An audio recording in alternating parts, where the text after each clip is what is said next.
Dear students, today I am continuing our discussion on Paradise Lost, Book 1, from where we left last time.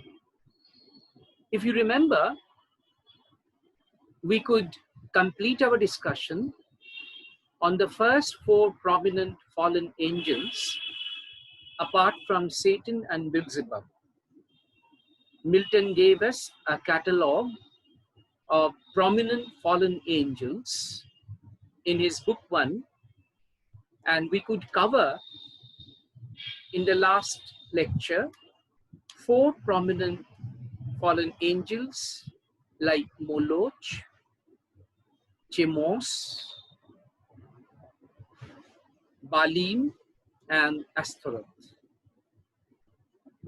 And we have already noted that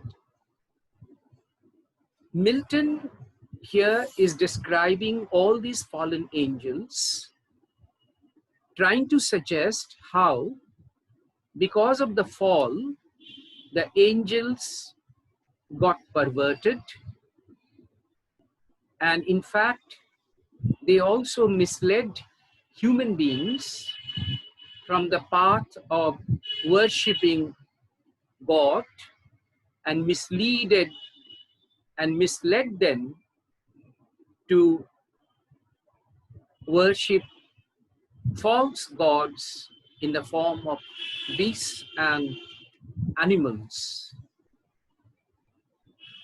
In describing the fallen angels by what they accomplished later in the guise of strange gods or goddesses, Milton intends to show how they wrought destruction of mankind by perverting their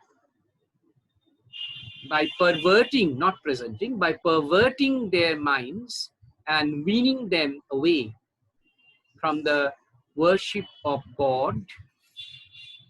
Obviously, Milton here is trying to advocate self-control and restraint so that man may save himself from such further falls. So in the category, then we have the fifth such fallen angel by the name of Astoreth. Look at the line number 438 in the text. With these in troop came Astoreth, whom the Phoenicians called Astre, queen of heaven, with crescent horns, to whose bright image, nightly by the moon, Sidonian virgins paid their vows and sons in Sion, also not unsung, where stood her temple on the offensive mountain, built by that uxorious king, whose heart, though large, beguiled by fair idolatress, fell to idols foul. So the description is very clear. ভালো করে তাকিয়ে দেখো তাহলে বুঝবে এই লাইনগুলোর মধ্যে বিশেষ করে দুটো শব্দের দিকে আমি তোমাদের দৃষ্টি আকর্ষণ করতে চাইছি। Number 1 is beguiled. Beguiled মানে হচ্ছে seduced. And the second one is fair idolatresses. তাহলে আমরা এখানে কি দেখছি? Astoreth was worshipped in Jerusalem, where her temple stood on the Mount of Shame, that is a Mount of Olives. And interestingly, it was built by no one other than the wisest of the kings, Solomon, who had many wives and who, though wise and enlightened, became an idol worshipper because of the persuasion of his heathen wives. Next in the catalogue is the sixth such prominent fallen angel, যার নাম হচ্ছে Thammuz. Thammuz came next behind, whose annual in Lebanon allured the Syrian damsels to lament his fate in amorous ditties all a summer's day. Thammuz was killed by a bear in Lebanon. The Syrian maidens lamented his death in love songs throughout a summer day, believing that he bled every year from the mortal wound he had received from a bear in Lebanon, while the river Adonis flowed red from its source, supposed to be stained with the blood of Thammuz every year. The Israelite women too fell a prey to the charm of the love song with which Thammuz was worshipped.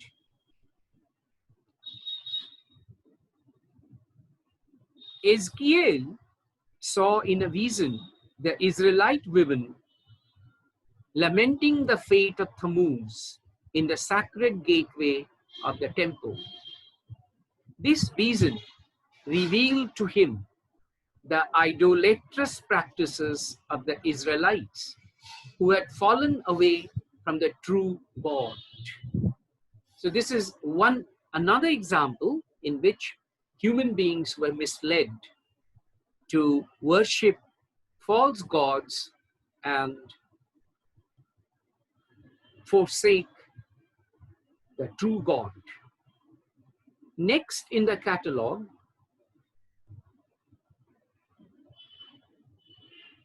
comes Dagon. Look, line number 462. Dagon his name, sea monster, upward man and downward fish.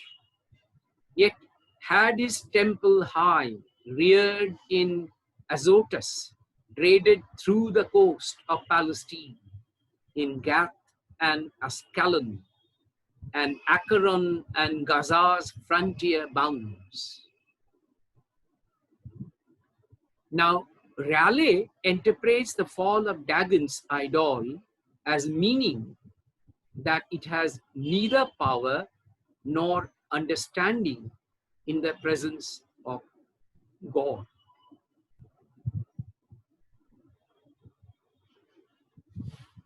Dagon is described as one who had good reason to mourn when his beastly image fell and lay broken across the threshold, the head and hands separated in his own temple before the ark of God, which was captured by the Philistines. This is how his worshippers were humiliated. Dagon was a sea monster. Upward, he resembled man, and downward, fish. His temple was built in Azotus. He was held in fear along the coast of Palestine, in Gath and Ascalon and Acheron, and up to the border city of Gaza. Now, mark, in the description of Dagon also, Milton tries to emphasize on falsity, on rituals, and all fear. Then came Rimmon, the eighth in the catalogue, whose delightful seat was fair Damascus. On the fertile banks of Abana and Farfar, lucid streams. He also against the house of God was bold. A leper once he lost and gained a king. Ahaz, his Sottish conqueror, whom he drew God's altar to disparage and displace for one Syrian mode, whereon to burn his odious offerings and adore the gods whom he had vanquished. Now Rimmon had his center of worship in beautiful Damascus, on the fruitful banks of the Abana, and far through two transparent rivers. He lost Naaman, who was once a general, and a leper, then cured by Elisha and became a worshipper of the true God, that is the God of Israel. And he gained a king, that is Ahaz, who conquered the Syrians, and therefore the Syrian god Rimmon. Rimmon finally induced Ahaz to insult the god's altar and replace it by an altar to himself, on which hateful offerings were burnt to him. Thus, Ahaz foolishly worshipped the gods he had conquered. Interestingly, Balachandran Rajan, while describing wound and heat, he contrasted animal lust with casual amours. The dark polysyllabic words in connection with the description of Thammuz, with their scriptural overtones, bring us back inevitably into the world of moral assertion. So you have on one hand some lust, some greed, deception, licentious worship of the false gods, and all these characteristics are in one way or the other part of Satan himself. After them appeared a multitude of fallen angels who went under the noted names of Osiris, Isis, Horus, and their company. They were worshipped in animal shapes. এই ব্যাপারটা একটু ভালো করে মনে রাখবে যে Milton বারবার বলতে চাইছেন যে মানুষের যখন ফল হলো তখন মানুষ কিন্তু অলমাইটি গডের পুজো থেকে বিচ্যুত হয়ে জন্তু জানোয়ারকে পুজো করতে লাগলো. Rites and rituals became more important than faith. Now, Osiris, Isis, Horus, and these kind of fallen angels, they were worshipped in different animal shapes, and they also successfully deceived mankind and especially seduced the bigoted Egyptians and their priests.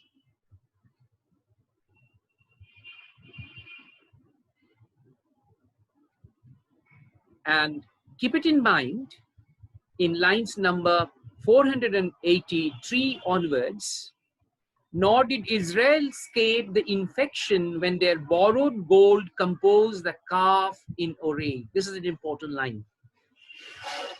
When the Israelites fled from Egypt after their captivity, they were enamored of one of the Egyptian deities, the representation of a bull as one of their gods. যেটাকে এখানে golden calf বলা হচ্ছে. ব্যাপারটা লক্ষ্য করো, gold in heaven is something very natural and normal, and that connotes prosperity and beauty of heaven. But gold on earth becomes a symbol of exhibitionism and greed, materialism, gross materialism. So golden calf is a refined form of idolatry.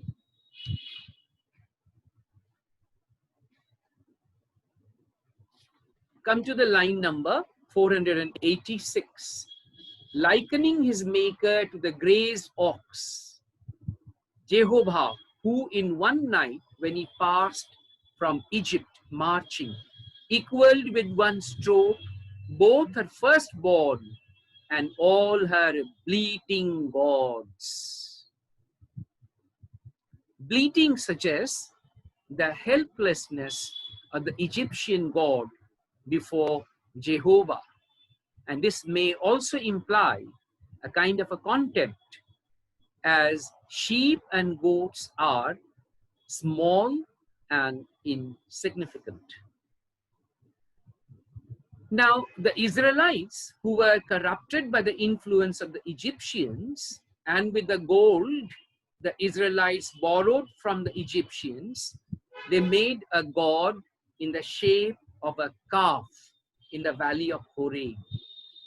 And King Jeroboam, who rebelled against Rehoboam, introduced the worship of the calf into Bethel and Dan, and thus repeated the sin. In fact, he represented God, his creator, by such a contemptible creature as an ox, which was fed on grass. Jehovah went on to punish the Israelites for their disloyalty when he sent a plague that killed the firstborn of man and beasts in Egypt. Belial came last among the chief fallen angels. Look at the line number 490. Belial came last. Belial actually is a Hebrew word which means worthlessness. Now, Belial came last, than whom a spirit more lewd fell not from heaven, or more gross to love, vice for itself. That's a very important description. Milton says here that a spirit more licentious, more depraved by nature than Belial was not among the fallen angels. তার মানে বেলিয়ালের মতো এত corrupt, এত ভ্রষ্ট কোনো আর কেউ ছিল না fallen angels এর মধ্যে. Belial came last among the chief fallen angels, and he was the most licentious and the most depraved. No temple stood in his honor, nor any sacrifice burned on the altar for him. Yet Belial, the spirit of lust, is present in temples and at altars when the priest is disloyal to God, as for example, when Eli's sons proved disloyal to God and made impure the temple of God with sensuality and violent deeds. Look at the lines. To him no temple stood or altar smoked. This is all about Belial. Yet who more oft than he in temples and at altars when the priest turns atheists. So the lewdness of Belial, his depravity, could be found in the disloyalty of the priests. As did Eli's sons. Eli's sons are Hophni and Phinehas, who filled with lust and violence. Look at those two important qualities mentioned here. lust and violence. The house of God, in courts and palaces, he also reigns, and in luxurious cities, where the noise of riot ascends above their loftiest towers, and injury and outrage. And when night darkens the streets, then wander forth the sons of Belial, flown with insolence and wine.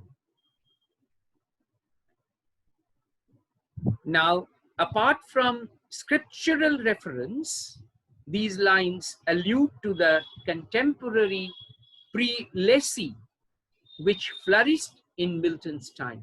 Actually, here, Milton is making a reference to the corruptions that was in vogue in inside the church.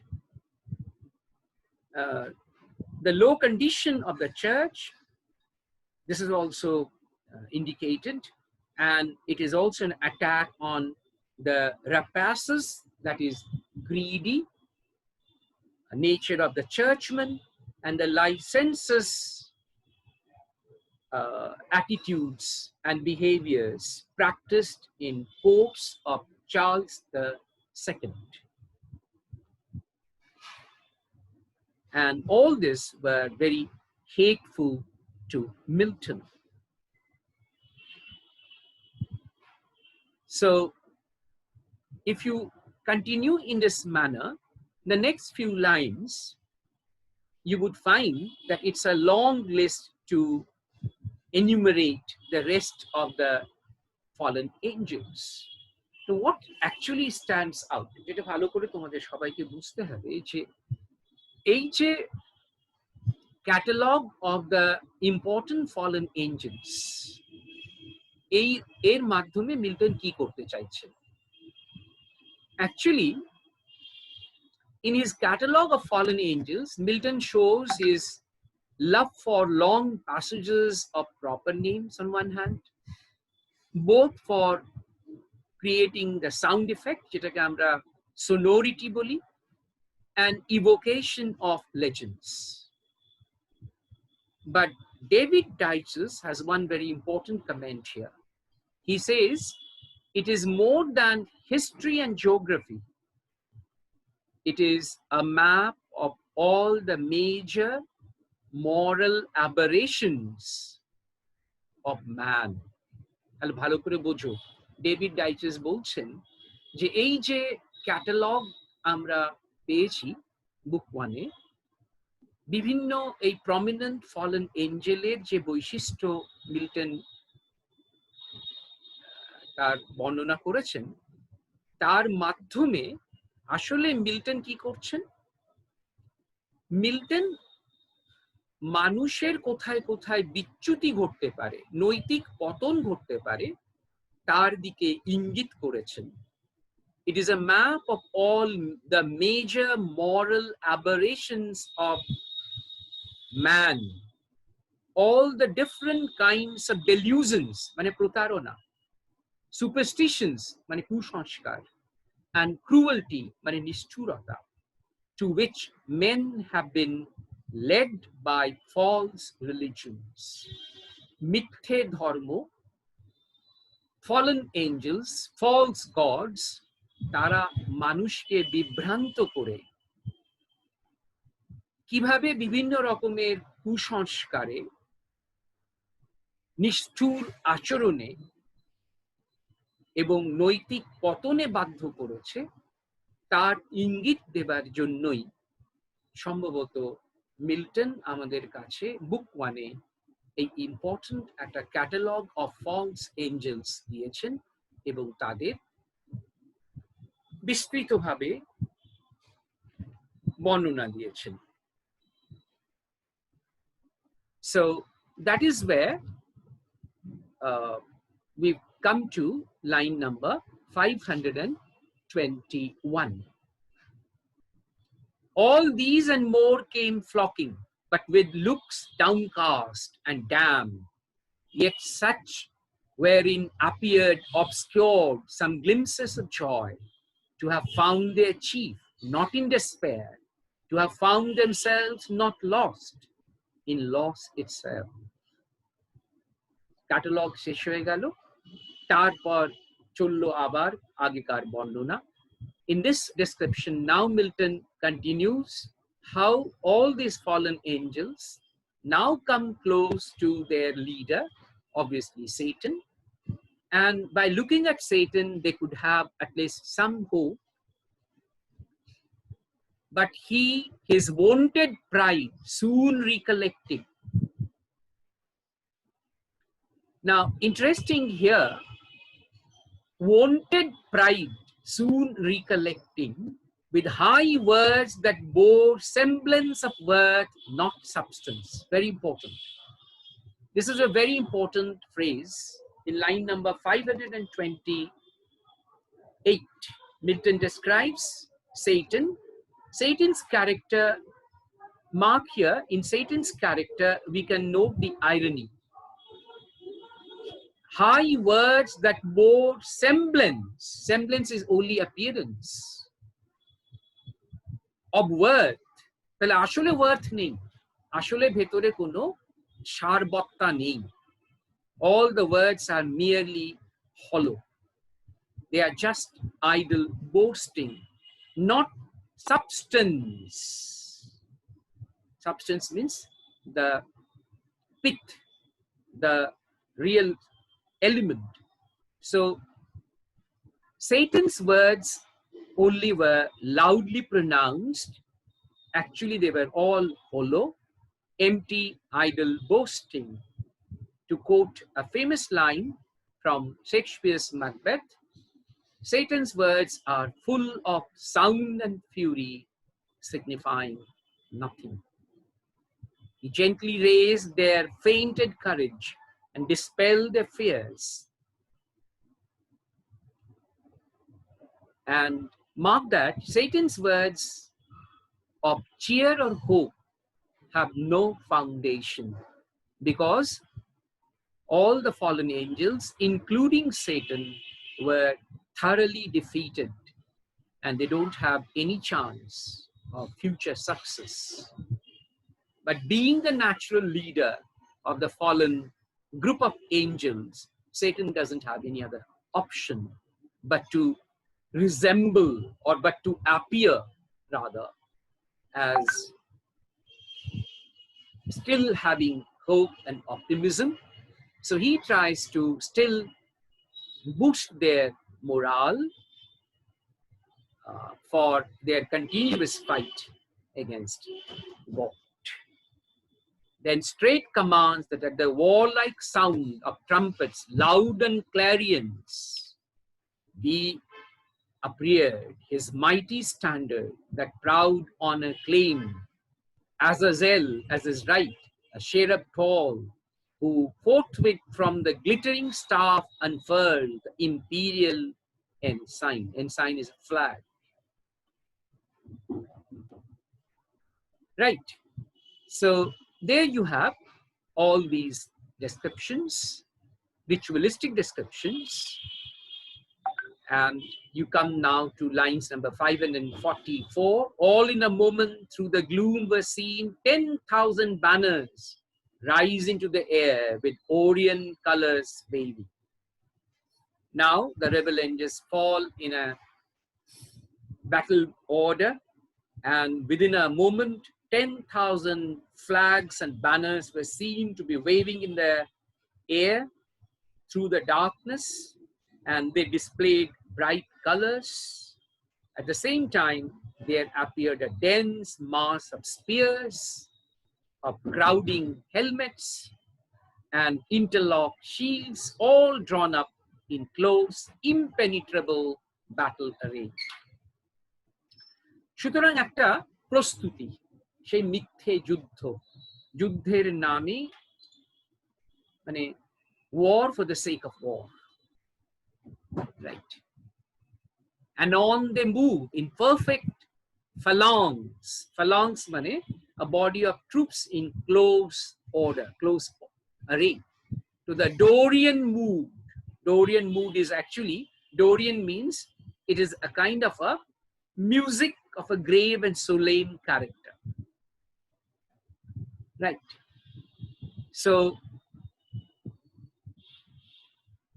Dorian mood of flutes and soft recorders, such as raise to height of noblest temper, heroes old, arming to battle, and instead of rage, deliberate, valor breathed, firm and unmoved, with dread of death to flight or foul retreat, nor wanting power to mitigate and swage with solemn touches. So this is all martial in battle order. And because Milton himself was no ordinary musician, he believed in the potency of music in influencing the character of men. Right. So here we have just an elaborate description of the preparation for a battle, which was supposed to be waged again against God, and the fallen angels thus were inspired by one common purpose and resolve, and they were all moved on in silence to the music of soft toned pipes that relieved them of pain as they walked on the burning soil of hell.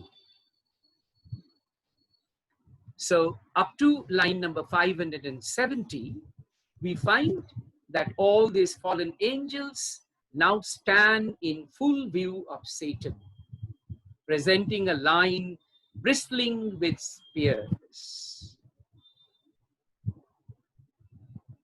They extended a long way with their arms glittered. They were like old warriors with spears erect and shields interlocked. They are just waiting for their commander to give them their next order. Satan examined closely the armed ranks, experienced as he was in all these kind of works, and soon looked across the whole army and observed their proper order, their faces and figures like those of gods.